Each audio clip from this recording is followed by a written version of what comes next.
I was about to dive into Ohio State football and break down their roster and their coaches and everything, and then this happened. Michigan was looking for a running back coach, and they just so found one. Tony Alford left Ohio State to go to Michigan. Is that a good thing or is it a bad thing? I think it makes perfect sense in my mind. Ohio State has like 7 running backs versus 15 wide receivers on their roster. I think that's pretty accurate.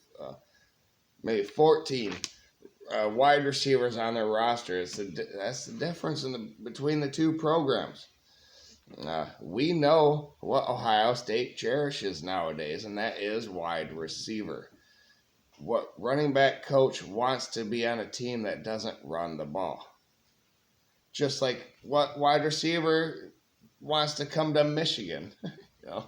We don't pass the ball. So we know these things. They're ingrained, they're entrenched in the programs, except Ohio State, in the last 20 years, before the last 3 years, actually had a running quarterback that could pass.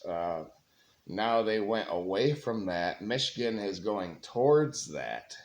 And before Ohio State dominates doing that, Michigan dominated doing that. So we're jostling back and forth here, and who wouldn't want to coach Michigan's running backs? If you're a running back coach and you don't get to do anything at Ohio State, go to Michigan. Tony Alford is 55, so he isn't youthful. He is very useful. He's not youthful. But can he recruit is what I want to know from you Ohio State people out there. Can he recruit? And can he coach? I mean, Ohio State and Ryan Day didn't give him the ability to shine. So where has he been and what has he done is what I'm looking at. He is an Ohio native. That played running back at Colorado State from 1986 to 1990, and that was the year I was born. So he's been around. After playing, he worked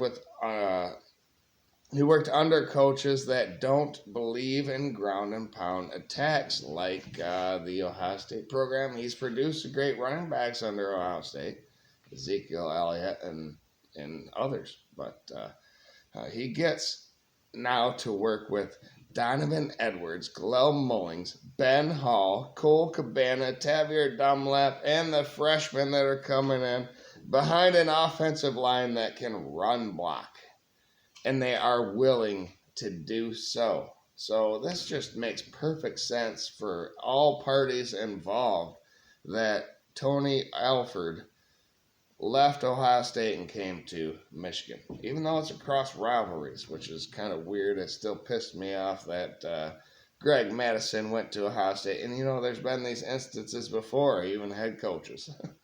So it's the intertwining of these two programs, and I think we're going to dive into Ohio State. But to lose this guy means you're probably headed towards a pass-heavy offense again, and you better hope your defense is going to be really good. So the next video is going to be all about what you got coming back and if you deserve to be ranked ahead of Michigan in the preseason.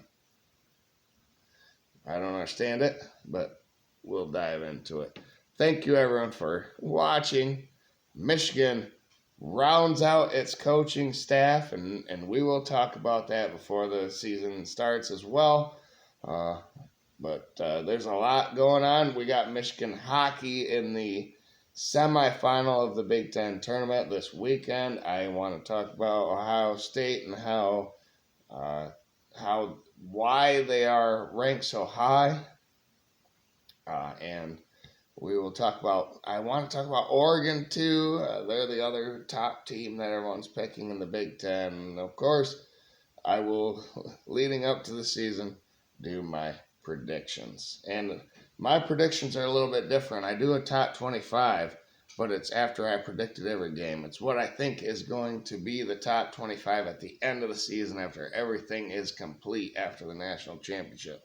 That is how I do my top 25 after I pick every game. And that's where the win totals will come in uh, soon. So stay with the Dependent Fanatic channel and have a great night, everybody. Go Blue. Hey, we stole somebody from Ohio State, and he's not half bad. So there you go. We'll see what he can do with all the amazing talent in the halfback room for Michigan. Let's go.